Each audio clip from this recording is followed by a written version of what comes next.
I'll be sharing time with Deputies Munster, Caoláin and Kenny. Agreed. Guramahagat. Shumid Rash, Turesh, Sira and Tauri, August Neil, Ein Dina Kincha, for Meda Harloya Makanshaw, Major Lesh on Vratamakт. A Caoimhghín Veg Kinta Fisha, near Cor Gomeke in Choran, no chorus custom, Evaim in Erin. After a break from this chamber over the summer, we are still no wiser as to whether British Prime Minister Boris Johnson will take Britain out of the European Union with or without a deal. And despite his claims, I fear he is at best agnostic on which it should be. One thing that we in Ireland must be certain of, and that is that there must not be any form of border or customs checks in Ireland. Many citizens and businesses alike feel frustration at the ongoing posturing and indecision in London and the consequences this may have for this island. For those who feel that frustration and feel that there is no positive way for them to influence the situation, I want to commend the approach taken by my party colleagues.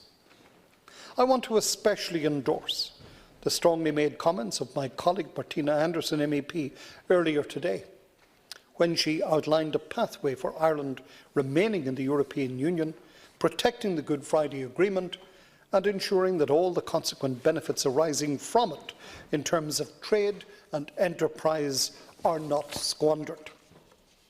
That pathway, of course, is a referendum on Irish unity. Recently, French President Emmanuel Macron has come out in favour of unity as the way to keep Ireland, all of Ireland, in the European Union.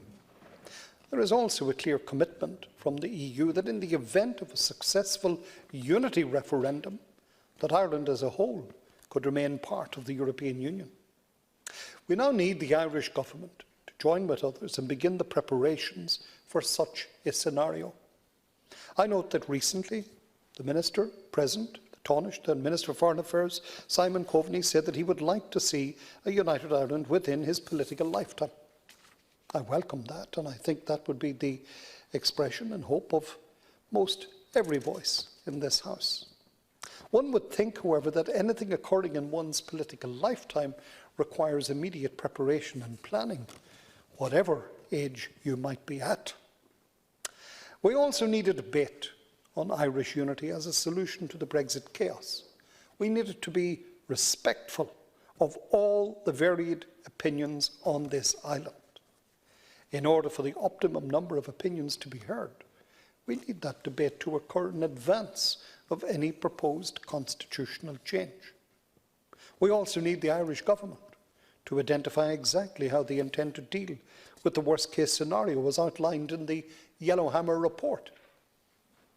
Recent revelations regarding health services within the Yellowhammer document have shown that the London government is unwilling to listen to even its own experts. Given the current rancour in the British body politic, it's very difficult to have any confidence in assurances from Whitehall, let alone rely on them as part of our preparations for Brexit. That report is a matter of common knowledge now, and while I would not wish to see the Irish government taking its lead from a report by the British Civil Service or any section of it, we need to see far more detail regarding the supports and assistance that will be available here. And I join other voices in making this point strongly here this evening. Border communities wish to see a far more proactive response from the Irish government to these latest concerns. That's not a criticism of what they have been doing and with the support of all parties in this House. It's a clear expression of exasperation and fear of what now may lie ahead. They want their elected government to be upfront and honest with them. They want to know what their government is doing in preparation for what now appears to be ahead of us. Ringing the warning bells in the final minutes of the countdown just won't cut it. Many fear we are heading Titanic-like for the Brexit iceberg. This is not good enough. Our people, our economy, our island all deserve better than the daily offering of platitudes from the Taoiseach and Taoiseach and other government spokespeople. And it is time now to spell it out in real detail and the measures that will be introduced to help secure the interests of Irish business, the interest of the people of Ireland, not only in the border counties, but very especially in the border counties, but right across this state. Caoimhghín.